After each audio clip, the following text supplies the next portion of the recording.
Have you ever played a game with no real expectation, just to end up amazed by their ideas, flow, execution, and so on? In my case, I don't usually have an expectation. I've chosen like 70% of my games in a random way, like check the bots, look at the images, read the description, and that's it. The other 30% comes from entries I already know or that most people recommend. But this video is about 5 stories in RPGs that surpassed in amazing ways those random expectations. And let's begin with Xenoblade Chronicles X.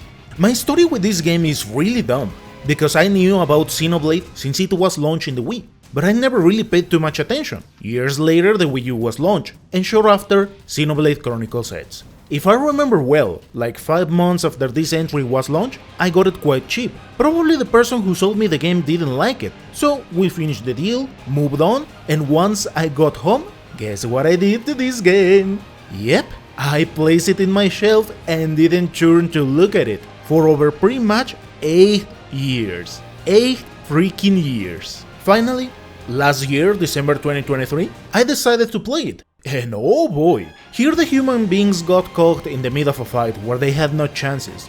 Some things are explained, as they were kinda prepared for what was going to happen, so they tried to escape, but many were caught quite fast.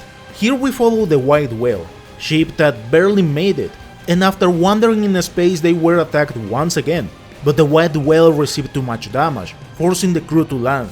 Down there they have to probe everything. Also later explain why this is important, look for survivors, and after a specific part of the ship. And as the story progresses we get to know what is the real state of affairs and why there's another civilization hunting humans. However, keep in mind that this is a story that takes some time, but in all honesty it was really engaging. In my opinion they balanced quite well some dumb moments and serious ones. And once I was reaching the climax of this tale, they start throwing plots in crazy ways. Its narrative tries to lead you into that direction, but it was really impressive. And even the final scenes were like, damn, they close with more questions than answers. So I will say that I was hooked beginning to end. In the next entry, I would like to talk about Mary Skelter. I know that for a lot of people this series is like, ew, cringe, and stuff like that, but I have already explained it before. I take stories for what they are. And to be honest, I don't want to defend the fact that this game is controversial in many ways. It has fan service, questionable ideas, weird moments, and so on. Yeah, there is not too much to discuss there, but putting all those things aside, to me this journey began in a simple way. I knew Mary Skelter since it was launched for the beta, but I decided to get them once I heard that Finale was launched. This whole mess begins with Mary Skelter 2, then nightmares with something like post-content, things that the original version didn't have, and then jump into Finale. But what I liked about this story is that while I was expecting your super happy ending, Skelter 2 throws the whole cast into sadder and sadder moments. Heck, I complained several times when JRPGs throw the usual happy ending. This is one of those few times I was saying in my mind, oh come on, they need a happy ending. Please, a happy ending. What was engaging in its narrative is that it begins with a place that was pretty much buried many kilometers below, because a meteorite impacted that region. Somehow everything began to come to life. It didn't matter if it was organic or not. Reason why we see things like guillotines, dolls, furniture, and stuff like that as common enemies. What was entertaining to me is that they threw some classic characters like Cinderella, Kaguya, Red Riding Hood, and so on. But they aren't here just because of names. There is a solid reason later explained why these characters are alive. The same with the main character, Jack.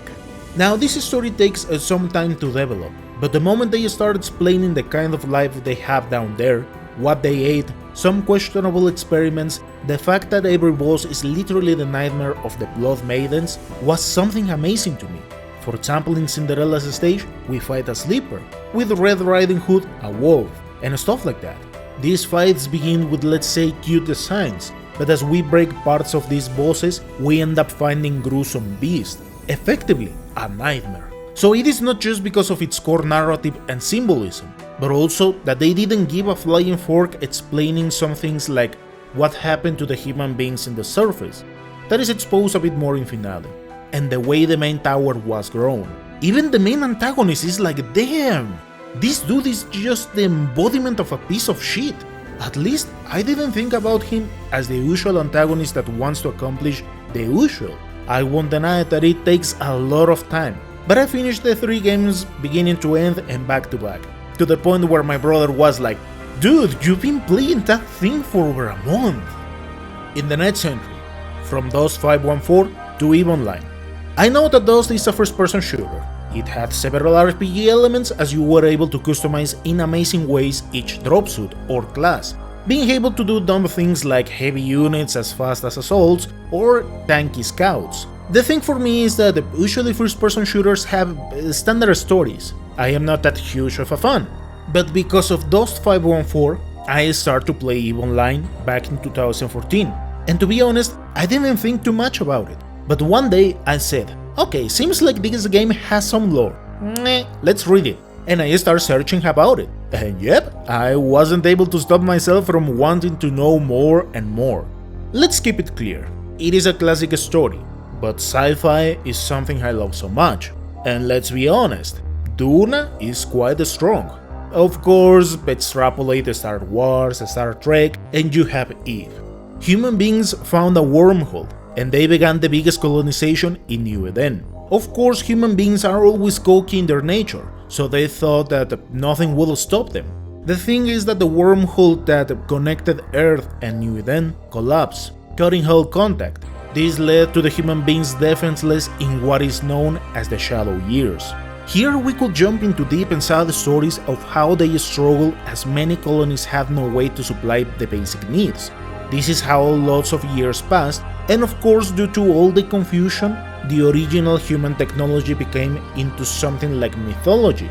They more or less knew about their past, but because of translation, wars and so on, most of it was left behind.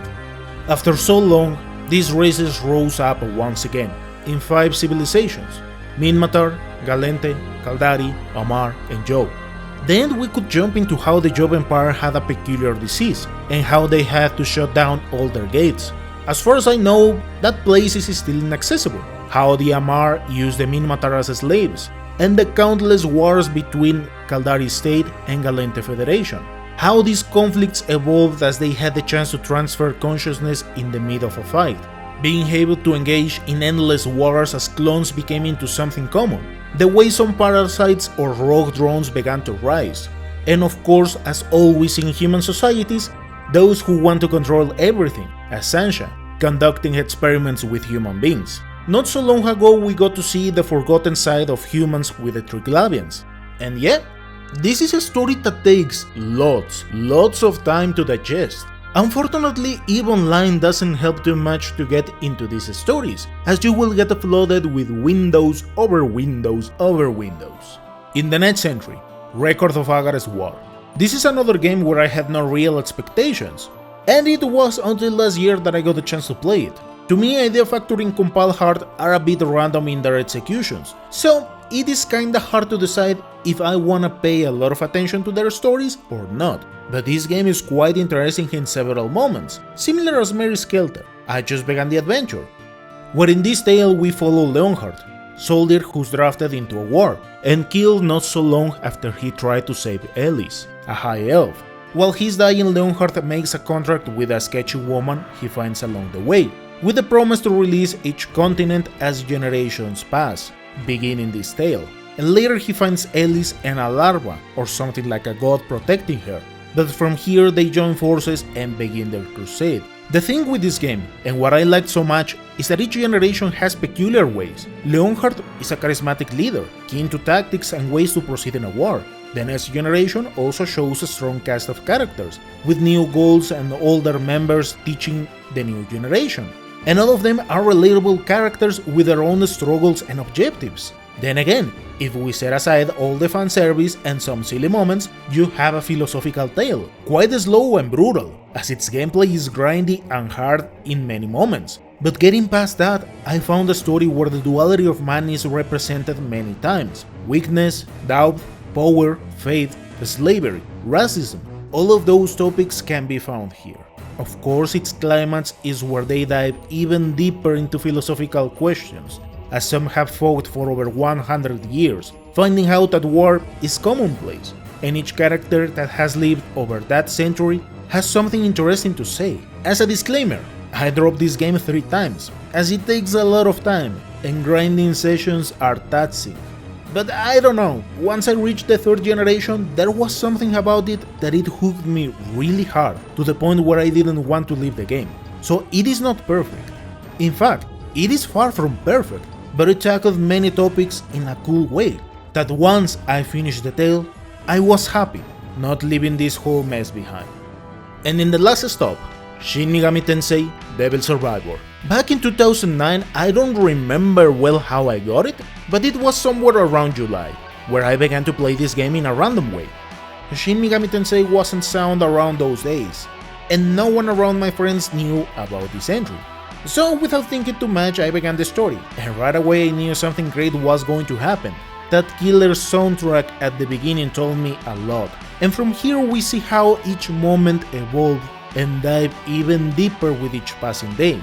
Human beings getting locked down into a city, everyone becoming confused, demons rising around every corner, the way faith and power were used to deceive human beings, or corrupt them into a way of thinking, how weakness can bring the worst of a person, and how the road to hell is paved with good intentions, to say the least. And depending on your choices, your group of friends goes on separate ways. Every single step into this whole mess was organic, and in my opinion, well executed, to the point where I finished every single route almost right away. After finishing this journey, Shin Megami Tensei became into one of my favorite franchises. For my surprise, A Strange Journey was launched the next year, and yep, that game also hooked me right away. Extraordinary story and brutal experience. Fortunately, I consider Devil Survivor to be challenging in the right way, but I wasn't prepared for what was going to happen in A Strange Journey. The rest is a story. I start to look after more entries right away, the first Shin Megami Tensei, Digital Devil, and so on. I hope you found this video informative. Thank you so much for watching, and I'll see you next time.